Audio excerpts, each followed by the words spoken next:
Sur le Kona, de nouveaux détails sur la procédure de rappel. Nouveaux détails sur la procédure de rappel. Si elle n'a pas encore lancé sa campagne en Europe, la marque coréenne s'organise au Canada, donc, où les propriétaires concernés viennent de recevoir leur courrier de rappel. Ça chauffe pour le Kona électrique en raison d'un risque d'incendie sur ses batteries. La marque coréenne est en train d'organiser une campagne mondiale pour rappeler une partie des véhicules dans ses ateliers. Au Canada, les propriétaires concernés ont d'ores et déjà reçu un courrier les invitant à prendre contact rapidement avec leur concession. Votre concessionnaire Hyundai mettra à jour le logiciel du système de gestion de batterie et remplacera au besoin la batterie lithium-ion.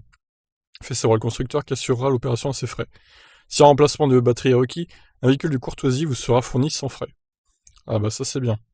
Mais il faudrait que ce serait mieux que ce soit un véhicule électrique quand même, hein, parce que même si à mon avis ça va pas être simple de prêter un véhicule électrique à tout le monde, une Ioniq par exemple, la batterie haute tension des véhicules touchés pourrait présenter certaines défaillances électriques, telles que des dommages internes à certaines cellules de la batterie au lithium-ion, pouvant accroître le risque de court-circuit électrique après une recharge complète. Un court-circuit électrique dans la batterie au lithium-ion pourrait augmenter le risque d'incendie. Précise le courrier du constructeur qui invite les propriétaires faisant l'objet d'un rappel à stationner leur véhicule à l'extérieur, loin des édifices et d'autres véhicules. Ouais, franchement, c'est peut-être un peu faire peur aux gens pour rien, hein. On rappelle quand même, il y a 77 000 véhicules Hyundai Kona électriques vendus.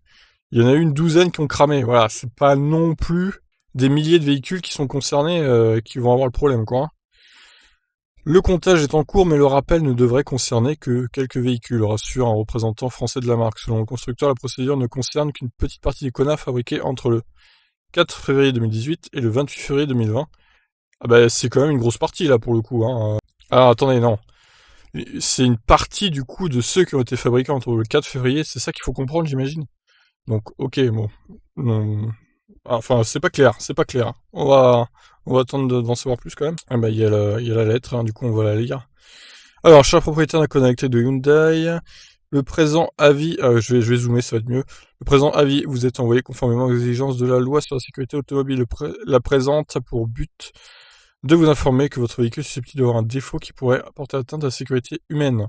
Hyundai a déterminé que certains véhicules Kona électriques des années modèles 2019 et 2020, fabriqués entre le 4 mai 2018 et le 28 février 2020, à l'usine de Hyundai Motor Company en Corée du Sud, présentaient une défectuosité relative à la sécurité des véhicules automobiles. Nos dossiers indiquent que votre véhicule, dont le NIV est indiqué ci-dessus, est touché par ce rappel. Donc ok, alors qu'est-ce qu'on doit faire? Nous vous invitons à communiquer aussitôt que possible avec votre concessionnaire Hyundai pour fixer un rendez-vous afin qu'il puisse effectuer les mises à jour requises sur votre véhicule dans le cadre de ce rappel lors de la prise de rendez-vous. Mentionnez qu'il s'agit du rappel, machin, machin, machin. Cette procédure sera effectuée sans frais de votre part. Si le témoin d'anomalie devait s'allumer au tableau de bord, que ce soit avant ou après la mise à jour logicielle, nous vous invitons à passer au service mécanique d'un concessionnaire Hyundai dès que possible. Ah oui d'accord, bon, truc très rassurant. Un peu, en plus, ouais, le véhicule peut déconner après la mise à jour, quoi. Alors jamais ils mettent en majuscule sans frais, en gras aussi. Là, je crois qu'on a bien compris que c'était sans frais. Bref, bah écoutez, comptez Hyundai. Moi, j'attends qu'ils m'envoient une lettre comme les amis canadiens ont eu. Et on verra bien, du coup, si je suis concerné. Mais selon le site, dont j'avais fait une vidéo l'autre jour, là, eh bien oui, effectivement, je suis concerné par le rappel. Donc, à voir, à suivre. Sur ce, je vous laisse réagir. Ciao.